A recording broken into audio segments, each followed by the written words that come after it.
Welcome and welcome back to my channel.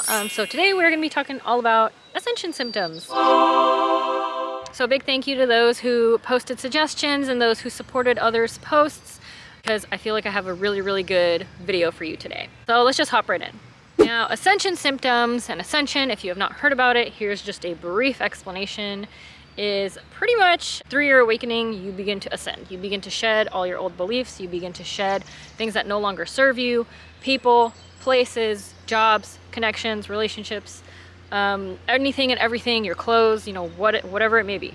You begin to ascend through your old self. You begin to really discover your true self. With any transformation, you have to undergo a process, and that process can sometimes include symptoms and things and side effects that, might not be so great while we're going through them. But as we look back, we see that it was for our best good, and we see that, oh my gosh, like my life is so much better having gone through that. Let's get started with the first topic, which is number one, the spiritual flu. These are just a few of the things that I've experienced and have seen the people around me experience. So spiritual flu can be anything from mysterious fevers, mysterious illnesses, random headaches all the time. I experienced a lot of those random headaches, a lot of strange fevers. And the reason that I say that is because I would check my temperature.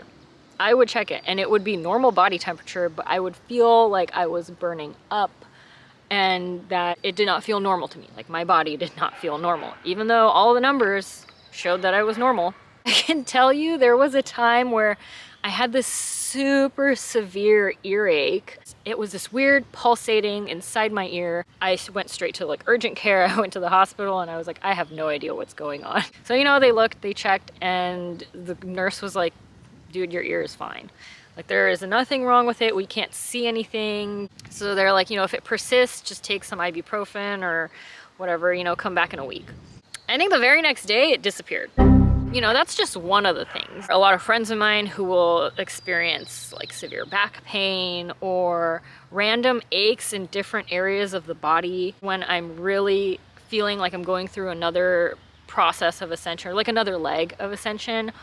I'll begin to experience a lot of heart palpitations, which I'm just adding this into this section. I have always gone to see a medical professional whenever I felt concerned with my body, and everything is always, for me anyways, turned out fine.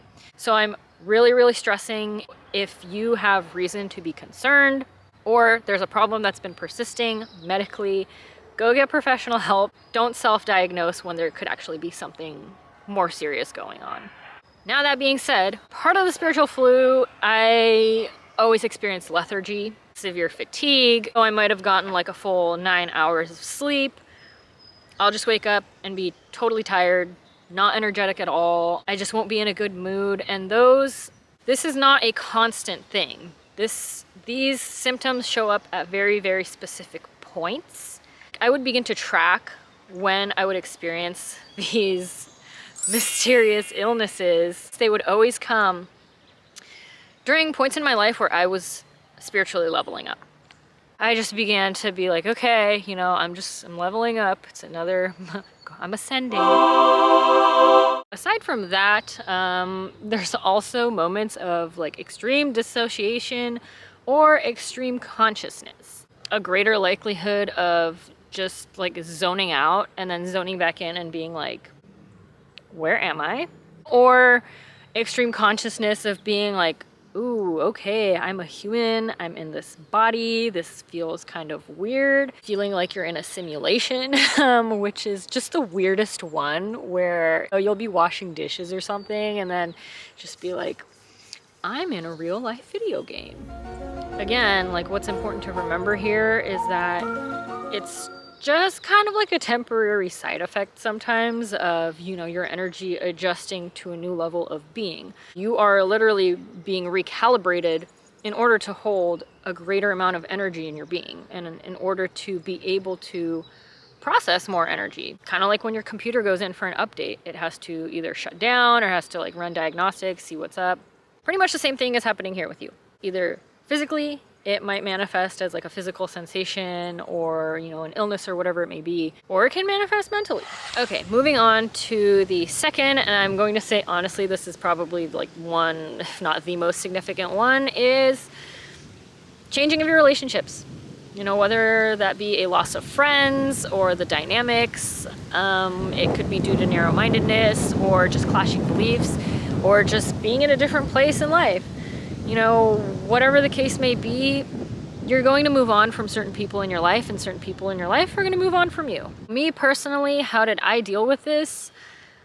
My secret is I didn't. I could tell you a personal story is there were a few friends who I had been friends with for years at the point that I was initially going through my ascension, you know, the very first time. Like I just woken up fresh out of the oven. Now what I want to get into is a little bit of a personal story. I had a friend who I had been so close to for years, who when I was undergoing everything, you know, I would go to this person and I would tell them all of my experiences. You know, I wasn't necessarily trying to look for validation. I really wanted someone who can kind of like juggle back and forth with me and really try and help me to figure out like maybe some new perspectives about what I was experiencing and things like that. But instead, I was met with just being shut down. You know, they just didn't want to hear me talk about it. They thought that I needed professional help. They just didn't want to hear me talk about anything that was important to me. At that point, I began to only talk about surface level things because I didn't want to trigger this person anymore. What that did is when I would go home, I would feel like garbage. I began to feel like trash every time that I would hang out with this person. It got to the point where I really had to ask myself, why do I keep putting myself through this? It began to become so much more important for me not to hurt myself that I just stopped hanging out with these people. I was hurting myself by hanging out with them. I really, truly learned that everyone is on their own journey. Some people's journey will be to wake up. For others, it will be to solely experience just this life without thinking of like what's beyond. Everyone's journey is going to be different, and you always, always, always have to come back to that, because those who are meant to wake up will wake up. What else is important here is learning how to respond versus react. Instinctually, you will want to defend yourself, but when you respond, you learn that you don't need to defend yourself. Again, everyone's journey is going to be different. And on that note, do not ever underestimate the power of planting seeds. And even if someone else can't hear you at that moment, trust that maybe you've planted a seed, and when the time is right, that seed will germinate and it might grow into something more open-minded. The support that I did have, actually, my circle became very, very small, but it also became very, very tight-knit.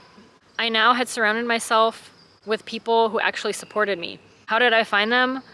Well, when I was experiencing all this stuff, I literally just began to reach out to anyone who I felt comfortable reaching out to. In essence, I really just began to test the waters with certain people. I would reach out like, hey, do you want me to like practice a tarot reading for you? Hey, I just want to know your opinion about the afterlife. Just things like that. I was honestly shooting my shot with certain people just to see like, hey, are you someone who I can talk to? That's really how I began to find what my close support system is now. And it really made such a huge difference, because honestly, it really does. You really do have to kind of put yourself out there if you want to try and find people who resonate with you and resonate with your truth. And let me tell you, not all of my supporters, and this is not just on YouTube, this is like throughout my entire journey, not all of my supporters stayed.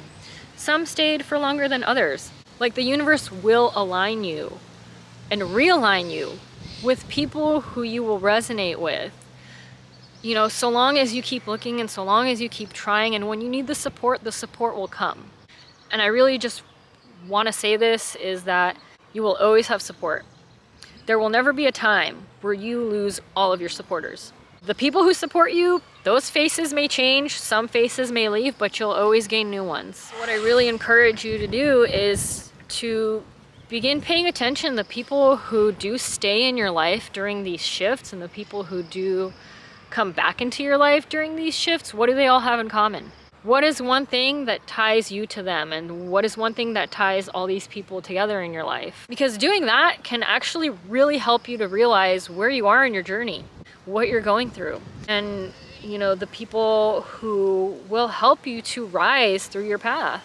I'm going to finish this section off by really stressing that it's also okay when you no longer resonate with certain people in your life, whether that be your friends, whether that be your mentors, your YouTube channels. It means that you've outgrown them, you've outgrown what they can offer you, and you're on a new level. And that is totally okay, and that's actually a fantastic sign. Another one that I feel is super important to talk about is kind of jumping off of my last video about power, is that your authentic self begins revealing itself to you and to other people throughout your ascension process. Your authentic self begins to come out when you begin to be open and when you begin to nurture and follow what you are passionate about, or what can you keep talking about for ages. Things that begin to fall away, and you know how I said it's like life puts blinkers on you and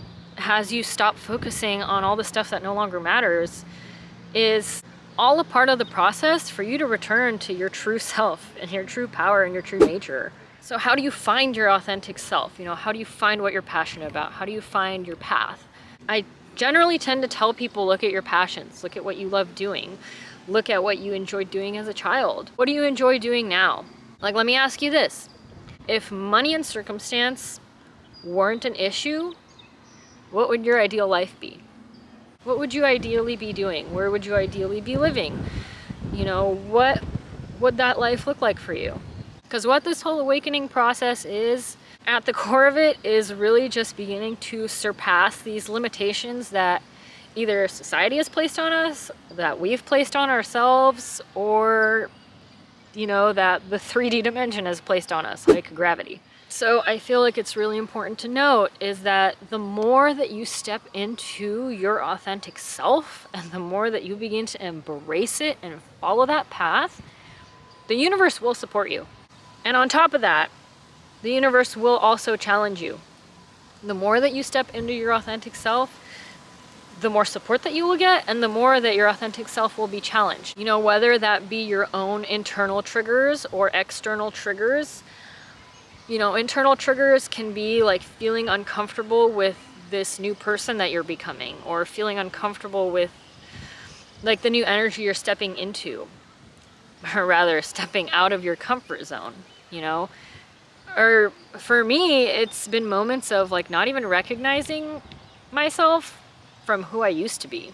And by external triggers, a great example would have been 2020. In what way did that year challenge you